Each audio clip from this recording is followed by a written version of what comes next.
صرف 4 حدیثیں، وہ بھی 5 لاکھ حدیثوں کے ذخیرے سے، ایمان و یقین کی سلامتی و مضبوطی کے لیے کافی و شافی ہیں۔ یہ تحقیق و قول ہمارا نہیں بلکہ ایک جلیل القدر محدث و فقیہ امام ابو داؤد سجستانی کا ہے، جسے اپنی شرح میں نقل کیا ہے شیخ سعید احمد صاحب پالنپوری علیہ الرحمہ نے۔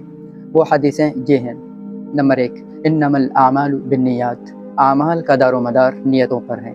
نمبر 2، من حسن اسلام المرء ترکہ ما لا یعنیہ، آدمی کے اسلام کی خوبی یہ ہے کہ وہ فضول اور بے فائدہ چیزوں کو چھوڑ دے۔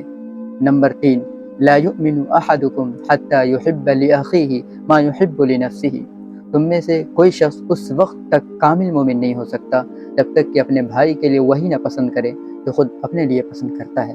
نمبر 4، الحلال بین والحرام بین وبینہما امور مشتبہات، حلال واضح ہے اور حرام بھی واضح ہے اور ان کے درمیان کچھ مشتبہ چیزیں ہیں، یعنی اگر ان 4 احادیث کو اپنی زندگی میں نافذ کر لی جائے تو دین و ایمان کی حفاظت یقینی ہو جاتی ہے۔